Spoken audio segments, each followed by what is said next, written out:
أرسل زينام قدماء منستر أبي أحمد وفري كرمتا وصلنا تكبار بعلي أجميرا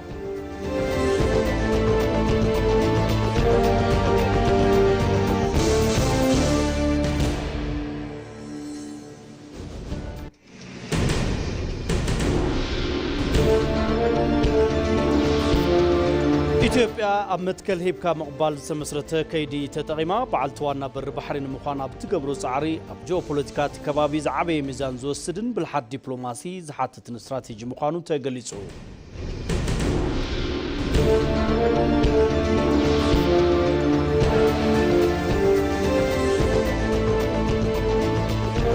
وصاي كوينات أمريكان إيران مبقعو سعيبو تاريخاو يسمم مرردا إسلام عباد بعلي تفرمو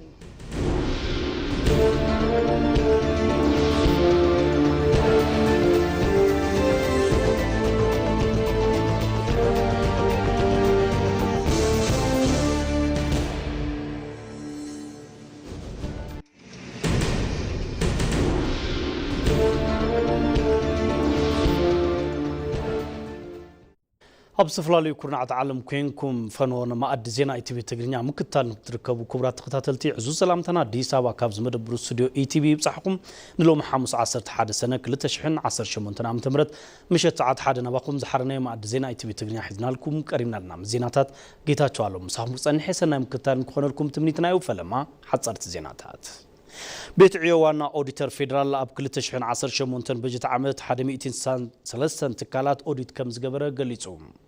مبل شاد شيء قبائي بايتو كل تهزبي أب حامشة عم الزبن السرح مبل عسران شديشن قبائيو صب تتكال سمعهم بمسرة زيتي بيت عيو عمتاو حساب من قصان بجت حزو تكالات ناي فاينانس حقاو نتنافس مسرحن أوديت صب نبايتو كل تهزبي أغربو وانا أوديتر فيدرال وانا أوديتر مسرة دامتي أبتي وان كم زوالس أبتي بجت عمت حدا 200 سنة ثلاثة تكالات أوديت بمقبار حدا 210 حدا مئتاوي كاب تلمي معوات تقائلو لن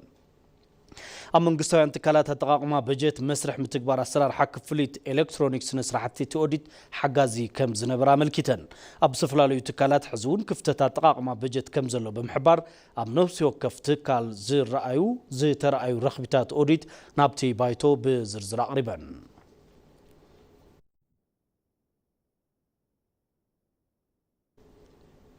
قدماء منستر أبي أحمد وفري كرمتاوي سناي تكبار بعلا جميرهم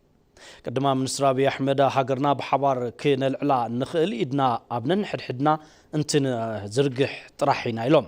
قدماء منستر أبي أحمد لوم عمت أب زوبا دو معراب شوا وردا غورو وفري كرمتاو سناي تكبار بعلا جميرهم توم قدماء منستر محبر ومن رخبتات قصم بزحلف وملختي اوان كرمتي انتبصح نحنان وغناتنا نزرقحو سناي إيد ناي حاونت إيديلهم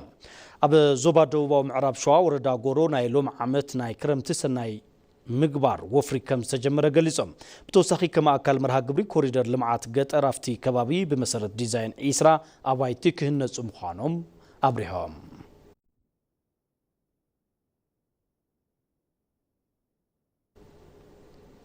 كوميشن هاجراوزة إثيوبيا نام مخرتي قباي هاجراوزة سلطنا جنزابن كلتن مهاب جميرهم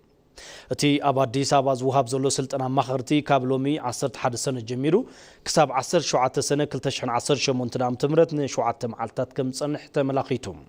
مخفتي سلطنا ترخبوا أنا كومشنر تكومشن بروفيسور مسفنار كم زغلصوم تي مرها قبري سلطنا فلليات بزت زفتحلا بقلصنتن بمرد انزق رفلا إثيوبيا بحبار نمهناص اب زغبر غعزو كالعبي معرافن عوتنيلم أما خرتي زوي عبي هاجرو حلفنت بتأمان نزجكمو بعد حدر مقانون بمتقاس نبعلم محبراوي حزباون ديمقراطياون مصاي عدل إثيوبيا بحبار زهانصو تاريخ سراحتي غيرهم كريو كم زلوهم ون اتحساسيبهم تي سلطنام أما خرتي كبري نفس وكف إثيوبيا يزحلو كم ون سلام نفتحن حدنتن زلوهم حبراو تمنيت زعوت زتن ممرح زخلهم فلتت كلتن كبرتاتن كچبطو زخليلم أما خرتي أب أوان تي قباية كلهم تساتفتي مع عدل مزرابن مستافن كم زلوا من رقاقات أب أوان زتز لعلو زي مرددات باقبابو ممرح كمون تي زتنا بحبرا ومردا كمراح مقدي كرئيو تثبيتي قبر اللوم يلوم أما خرتي زي عبي حقرا وحدري بتحتنا بمونكونينت بتعقسن كي واتسوون حدرا يلوم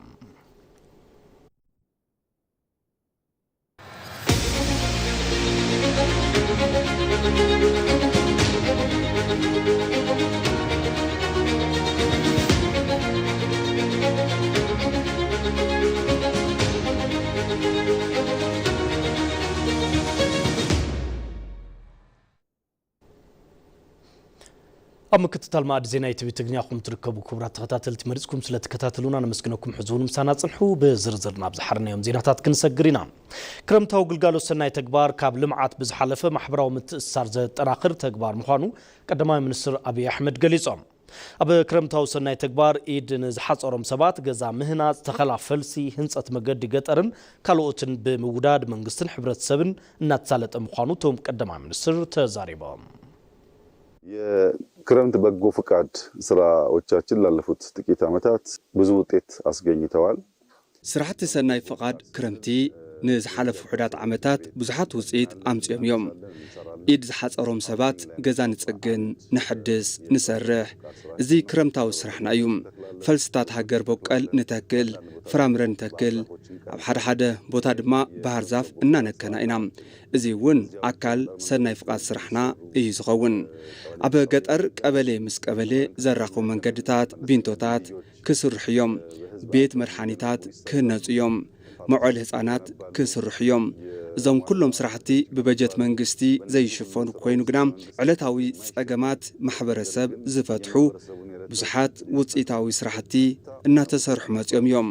ሎም ዘበን ኣብ ወሊሶ ዝተወሰኑ ገዛውቲ ክህነጹ እዮም። ዓሚ ኣብ ማእከላይ ኢትዮጵያ ከም ዝተጀመሩ ዓይነት ማለት እዩ። ኣብ ወልቅጤ፣ ወራቤ፣ ስልጤ፣ ሃዲያ፣ ከምባታ ሰሪሕና ነርና። ሎም ዘበን ድማ ኣብዚ ኣብ ወሊሶ ጀሚርና ኣለና። ተስፋና ኣብ ኩሎም ዞባታት፣ ክልላት፣ ወረዳታት ነዚ ሰናይ ተግባር ክስፋሕፋሕ ምግባር እዩ። قدماء منستر أبي أحمد سرحتي كرمتاو سناي تكبار العقم منقص زخونو محبر السباو تساقمات بمفتاح بلتقنا إثيوبيا من الرقاز زيتكا قد نابركتو مخانهم تزاريبهم منقص إثيوبيا بزلو بجت راح بلتقنا من الرقاز أي كالن كلبت حافتي فلتت حد 130 مليون زيغاتات نتوادد بزوحات حقراو تساقمات مفتاح كم زكا الون أغنزيبهم إثيوبيا منقص بالو بجت بالو يغنزب አቅም ብቻ ሊረጋገጥ የሚችል ብልጽግና የለም። መንግስቲ ኢትዮጵያ በዘለዎ በጀት አቅሚ ገንዘብ ጥራህ ክረጋገጽ ዝኽእል ብልጽግና የለን። ብልጽግና ዝረጋገጽ 130 ሚሊዮን ህዝቢ ዘለዎ ሃገር ከም ምዃና እዚ ህዝቢ ተኣኪቡ ጉልበቱ፣ ሃፍቱ፣ ፍልጠቱ እንትድመር ብጣዕሚ ብዙሓት ጸገማት ክፈትሕ ይኽእል እዩ። ንኣብነት ኣብ ዝሓለፉ 5-6 ዓመታት ብብርኪ ሃገር 35,000 መዋዕለ ህፃናት ተሃኒጾም እዮም። መንግስቲ ነዚ ተሊመ ክሃንጽ እንተዝብል ዋላ መንግስታት ኣፍሪካ ተኣኪቦም እንተዝብሉ ዓመታት እዩ ዝውድአሎም። 35,000 ተምሃራይ ኣይኮነን መምሃሪ ቤት ትምህርቲ ተሃኒጹ ዘሎም። ኣብዚ ውሽጢ ልዕሊ 4 ሚሊዮን ህፃናት ሎሚ ብብርኪ ሃገር ኣብ መዋዕለ ህፃናት ተሓቂፎም ትምህርቲ እናተምሃሩ እዮም። ቅድሚ ሕዚ መዋዕለ ህፃናት ዘይፈልጡ ቅድሚ ስሩዕ ቤት ትምህርቲ ኣትዮም ታሪኾም፣ ባህሎም፣ መሰረታዊ ዝበሃሉ ስርዓታት ትምህርቲ ይመሃሩ እዮም። እዚ ብጣዕሚ ዓብዪ ዓወት እዩ። ቅድሚ ሕዚ ዝነበረ ስርዓት ትምህርቲ ንቀዳማይ ብርኪ እዩ ጠመተ ዝገብር ነይሩ። ካብ ገጠር ዝመጹ ቀዳማይ ብርኪ ዝኣቱ ዝኾነ ከይተረድኦም ስለ ዝመጹ መብዛሕትኦም ኣይቕጽልዎን። ቆልዓ ዝስራሕ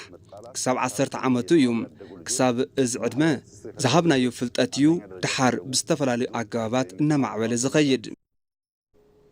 በብዓመቱ ካብ 20 ክሳብ 30 ሚሊዮን ዜጋታት ኣብ ዝሳተፍሉ ክረምታዊ መርሃ ግብሪ ሰናይ ተግባር ብፍላይ ተምሃሮ ዩኒቨርሲቲ ናብ ከባቢኦም ተመሊሶም ዓቕሚን ዘይብሎም ብምሕጋዝን ከባቢኦም ብምልማዕን ዜግነታዊ ብጽሒቶም ንኽዋጹ ቀዳማይ ሚኒስትር አብይ አሕመድ ጸዊዖም። በጎ ፍቃድ ስራዎቻችን አጠቃላይ በሀገር ደረጃ የምንሰራው 20-30 ሚሊዮን ህዝብ የሚሳተፍበት ስራሕቲ ሰናይ ፍቃድ ክረምቲ ብሓፈሻ ብብርኪ ሃገር ንሰርሖ 20-30 ሚሊዮን ህዝቢ ዝሳተፈሉ ብዙሕ ገንዘብ ዝዋጸሉ ብዙሓት ጸገማት ዝፍትሕሉ ተምሃሮ ካብ ዩኒቨርሲቲ መጽኦም ኣብ ከባቢኦም እንትውዕሉ ዝጭበጥ ውዕለታ ሰሪሖም ዝኸድሉ ፈልሲ ተኺሎም ሓጹር ሓጢሮም ገዛውቲ ሰሪሖም መንገድታት ኣዕርዮም ስለ ዝምለሱ አበ ትምህርቶም መሰረት ይህሎም እዮም ከባቢኡ ዝፈልጥ ነበርያ ነበር ዓበይቲ ዝፈልጥ ምርቃ ወለዲ ዘኽብር ዓበይቲ ሓገዛት ዝተረፈ ድማ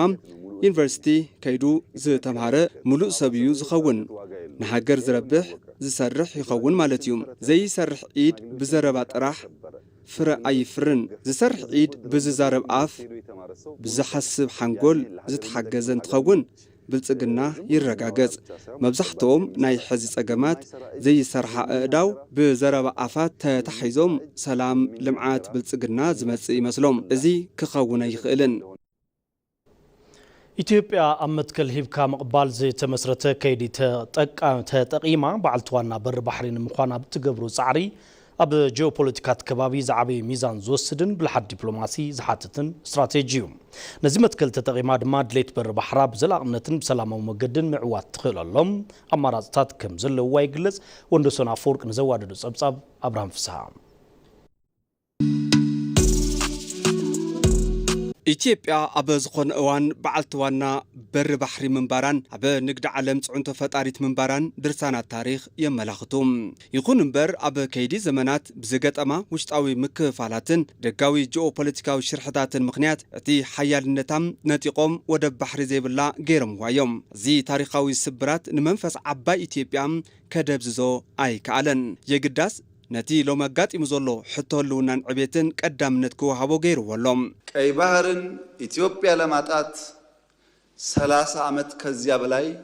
ኢትዮጵያ ቀይሕ ባሕሪ ንክትስእን ልዕሊ 30 ዓመታት ዝወድእ ቃልሲዩ ነይሩ ከምቲ ትፈልጥዎም ኣብ ቃልሲ 30 ዓመታት ውሽጢ እያ ብርብርብ ብዙሓት ኣካላት ወደብ ባሕሪ ዝሰኣነት ካልእ 30 ዓመታት ከድልያዩ ኢለ ግና ኣይሓስብን ንምርግጋጽ ድሕንነት ህልውና ሃገር ሉዓላውነትን ነጻነትን ሃገር ብሔራዊ ጥቕሚ ምሕላው መሰረታዊ ጉዳይ እዩ ኣብዚ እዋን ኢትዮጵያ ልዕሊ 130 ሚልዮን በዝሒ ህዝቢ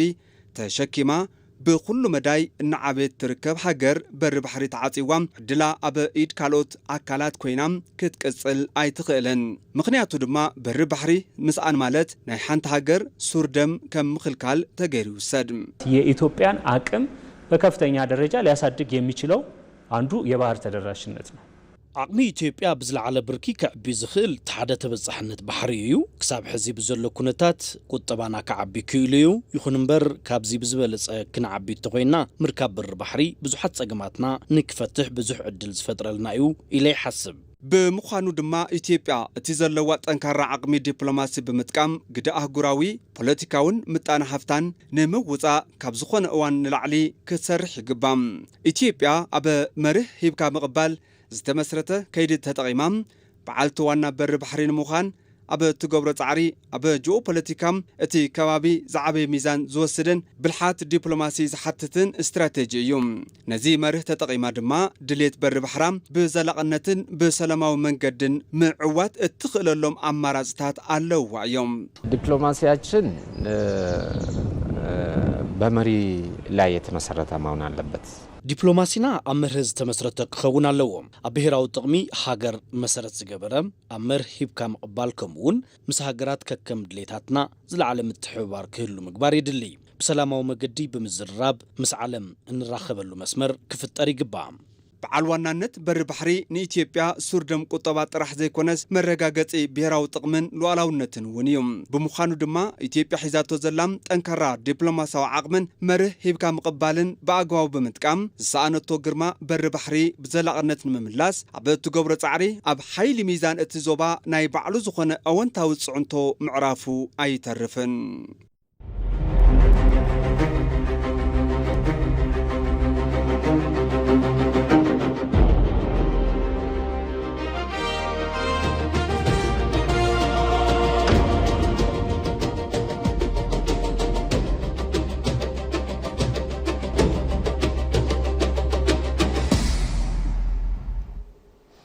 ዜና መረጻ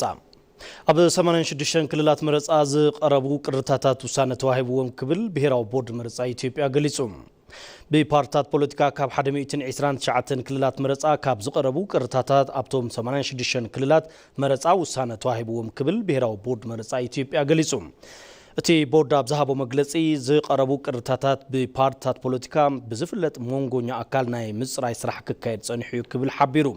ብመሰረት እዚ ኣብ 86 ክልላት መረጻ ዝቐረቡ ቅርታታት ውሳነ ከም ዝተዋሃቦ ተገሊጹ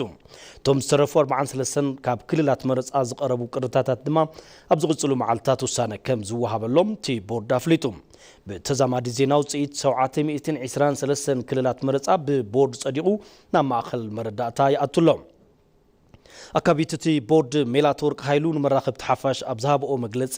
ኣብ ዝሕዚ እዋን ውፅኢት ኩሎም ክልላት መረጻ ጸዲቑ ናብ ማእኸል ብምእታው ስራሕቲ ምዝዛም ቁፅራ ይካየድ ከም ዘሎ ተዛሪበን ኣብ ከይዲ ምርጋዕ ልዑል ሓላፍነት ብምውሳድ ለይትን ቀትርን ልዑል ርብርብ ይግበር ከም ዘለውን ገሊጸን ካብ ሞንጎ 1,139 ጣብያታት መረጻ ናይ 501 ተወከልቲ ባይ ተወከልቲ ህዝብን ናይ 638 ውፅኢታት ኣብያተ ምኽሪ ክልል ተዛዚሞም ናብ ማእኸል ምእታዎም ሓቢረን ካብ ውሽጢ እዚ ውፅኢት 723 ክልላት መረጻ ብቦርድ ጸዲቑ ናብ ማእኸል መረዳእታ ይኣትሎ ኢለን ብተወሳኺ ናይ 253 ጣብያታት መረጻ ውፅኢት ናይ ምርጋጽን ስራሕቲ ኦዲትን ተዛዚሙ ናብ ቦርድ ንምቕራብ ኣብ ምድላው ከም ዝርከብ ሓቢረን ነዚ ናይ ምጽራይ ስራሕ ብልዑል ጥንቃቐ ንምክያድ ሰሙያ መረጋገጽቲ ውፅኢት መረዳእታታት ናብ ክፍሊ ኦዲት ብምልኣኽ ናይ መወዳእታ ምርጋጽ ይገብሩ ከም ዘለዉ ተንኣካቢት ሓቢረን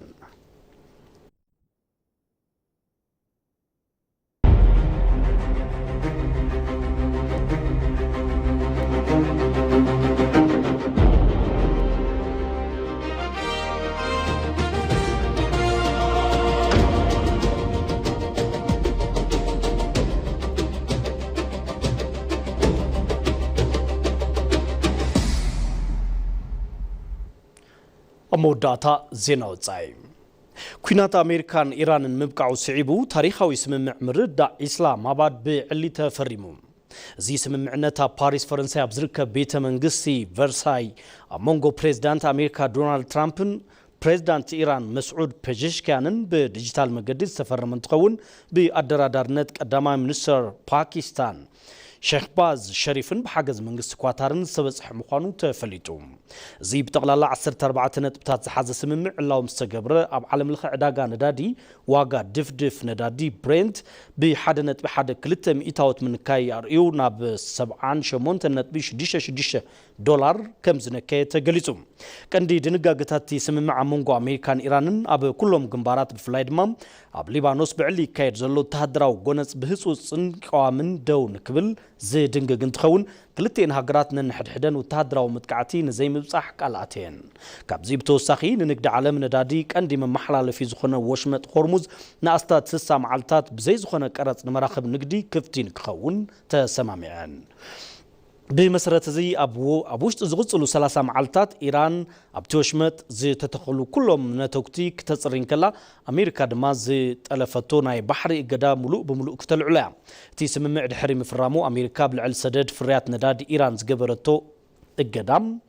كل عال زي تجبر خوينو أمريكا مسنايتي زوبا مشاركتا بمتحبار بسنكت كوينات قدرات نزبس إيران داقم هنس الزوعل بوحدو 300 بليون دولار بجت نم مداب تسمامي علا بتوسخي إيران ناي نيوكلير مسارحي كي تفري وي كي تعدق زخل كل صناعات ناي تكنيك زربات أوش زغصلو 6 معلتات أب جنيفا سويسرلاند كم زغصلو تقليصو منستر قدرات وصاي إيران كم زغلصو زي فيرما وعلو تمرحتي تسممع أب قدم عالم لخاو حقي صنوع حقا وحسن كم زهلو زقبريو زي سممع زي عبي تسفح حزوكات تمسا بوغن إسرائيل جن برتوع قطعن تقاومن العللو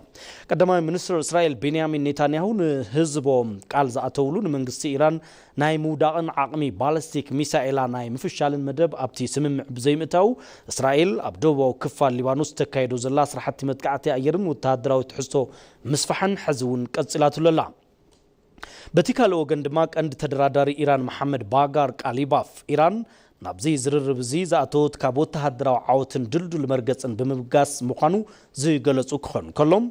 وهابي قال منستر قدات وصاي تهاجرون عقمي بالستيك ميسائيل إيران فصوم ندردر زي قربن نمتكواس ترايز تدالون مخانو دغيموم ارغاغيصام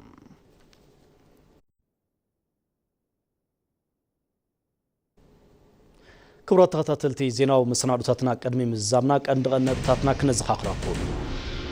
قدما منستر دكتور ابي احمد وفري كرمتاو سناي تكبار بعلا جميرا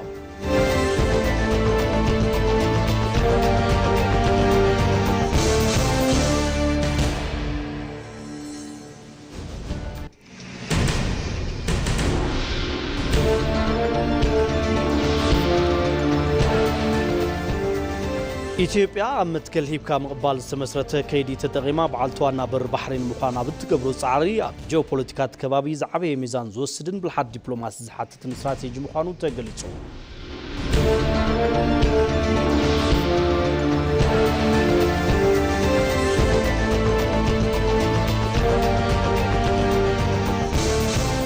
ኩናት አሜሪካን ኢራንን ምብቃዑ ስዒቡ ታሪኻዊ ስምምዕ ምርድዳእ ኢስላማባድ ብዕሊ ተፈሪሙ።